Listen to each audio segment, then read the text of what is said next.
Hello friends, so in the last video under electrophilic aromatic substitution we have seen Friedel-Crafts alkylation.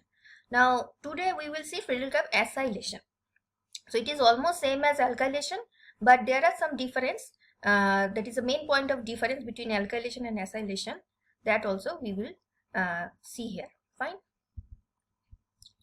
So Friedel-Crafts acylation, if we want to see the general reaction, here we are using acyl halide, fine, in presence of Lewis acid. So RCO group that will be inserted in place of hydrogen.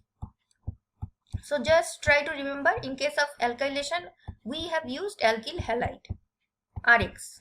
Now here we are using RCOX. That is the only difference. This CO is extra here. So this is the general reaction.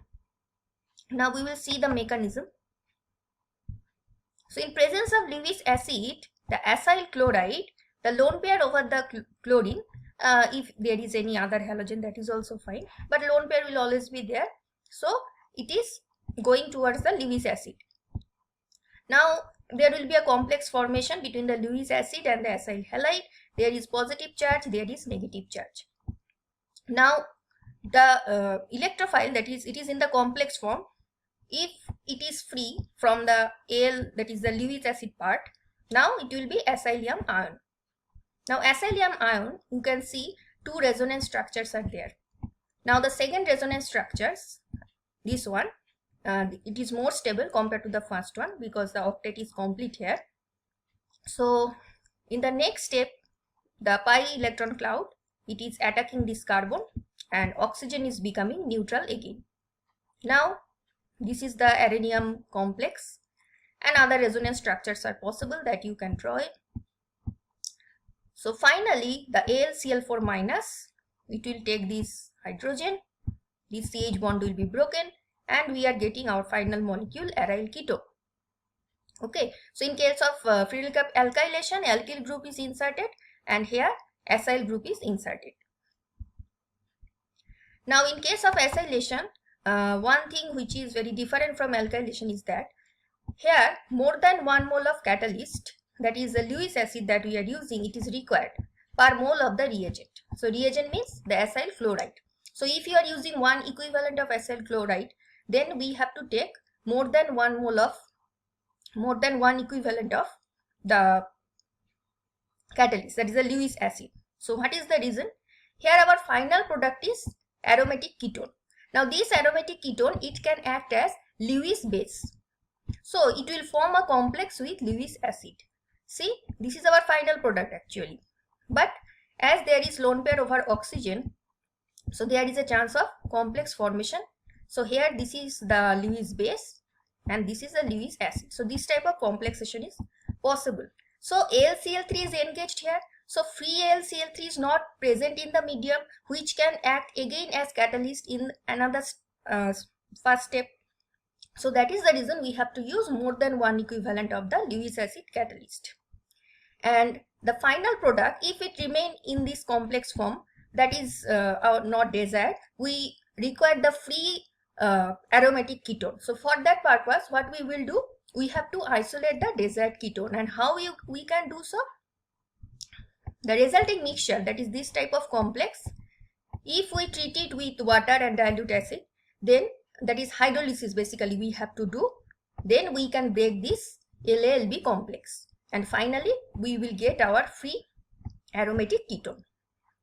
Okay, and catalyst will be generated. So in this way we can isolate the final aromatic ketone, and we have to take more than one equivalent of the catalyst compared to the reagent.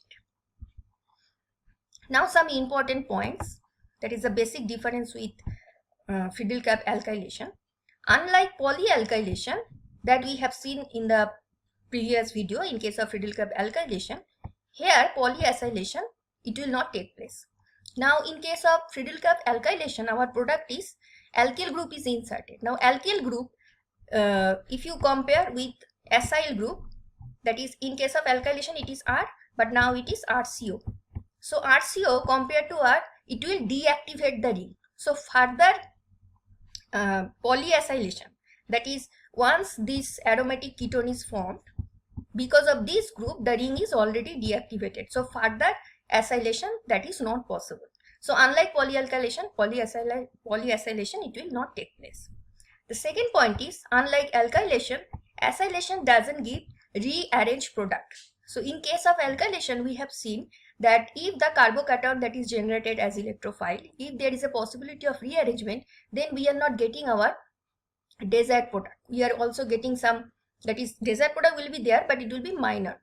So from the carbocation, if there is a rearrangement possible, and after the rearrangement, if we are getting more stable carbocation, then obviously rearrangement will take place. But acylation, there is no such rearrangement possible. Now why it is so? Just look at the acylium ion, fine, that is RCO. So this type of two resonance structures are possible. Now the second resonance structure is more stable, now because octet is complete. Now suppose if you are thinking that this R may shift towards the carbon, sorry, the R will be here. Okay.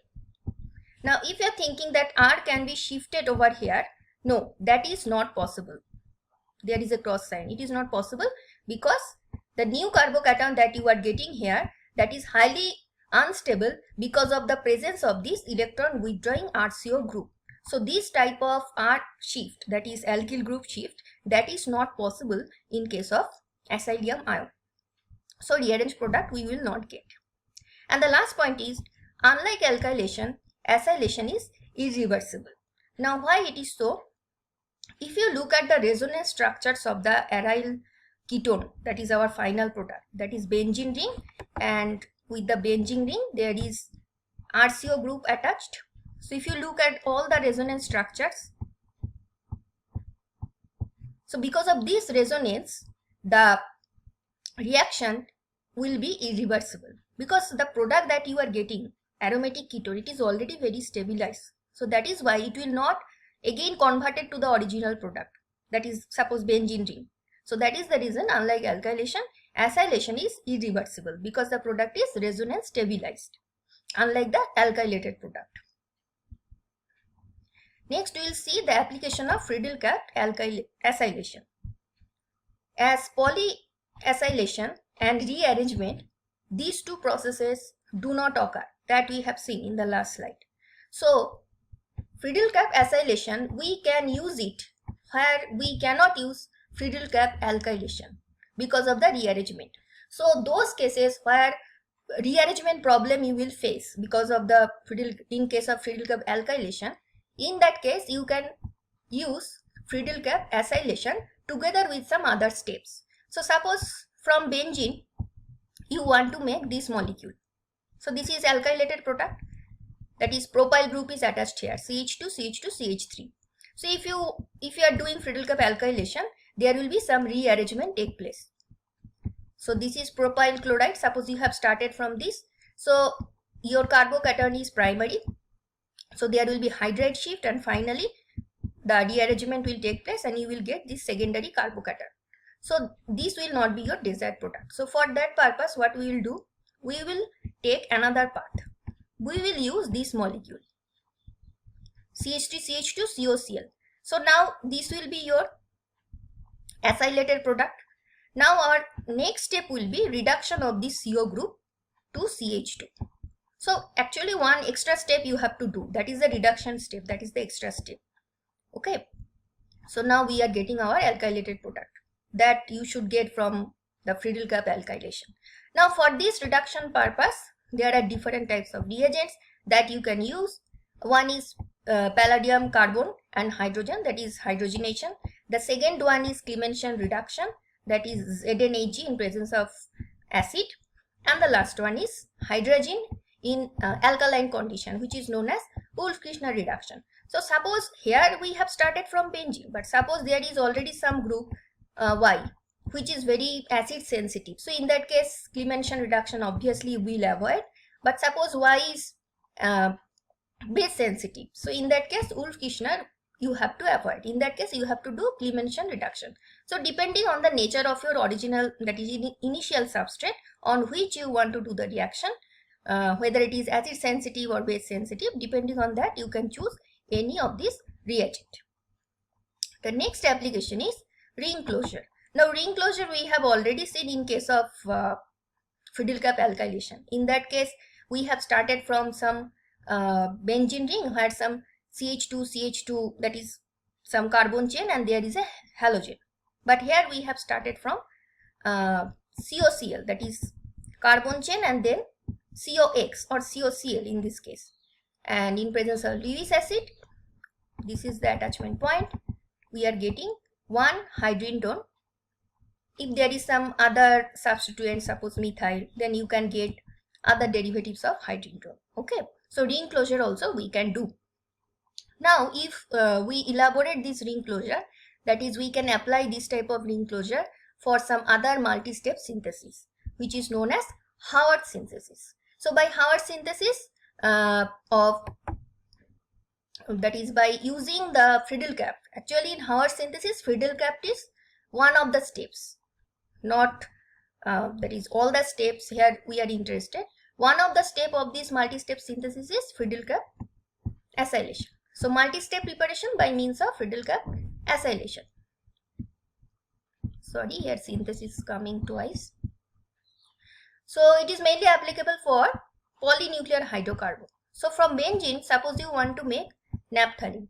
We have started from this anhydride in presence of Lewis acid. Here it will attack at this position, sorry, at the carbonyl. This CO bond will be broken. So first you are getting this, then Clemenson reduction. So this CO group, it is converted to CH2. Okay, so this step is actually our Friedel cap acylation. Fine. Here we have not started from acyl halide. Here we have started from anhydride. Okay, so it is, don't think that it is always limited to acyl halide. No, that is not the case. And then in presence of HF or polyphosphoric acid, water molecule will be removed, that is this hydrogen, and water from COO, that is OH from COOH, that will be removed. So you are getting ketone, and we are again doing another reduction step. CO is converted to CH2, and finally dehydrogenation in presence of metal. Okay, so this is the synthesis of naphthalene starting from benzene. Next we are synthesizing phenanthrene starting from naphthalene. So this is our starting material, this is the final product. So first step, see, this is same as before, then reduction, then in presence of acid there is ring closure. In previous case we have used HF or PPA, here H2SO4 we are using. Then again reduction, from CO you are getting CH2, and in presence of selenium finally dehydrogenation. That is, this ring we are making it aromatic. Next step is synthesis of anthracene starting from benzene. So we have started from phthalic anhydride because one extra ring we require. So this is one ring, this is another ring, and another benzene ring will be formed. So first step, that is FCA, Friedel cap acylation. Then in presence of acid, ring closure is taking place. Then reduction, so both the CO group, it will be converted to CH2, and finally dehydrogenation. Okay, so that is the application of that is basically ring closure. We are seeing here, this step is actually ring closure, right? This step.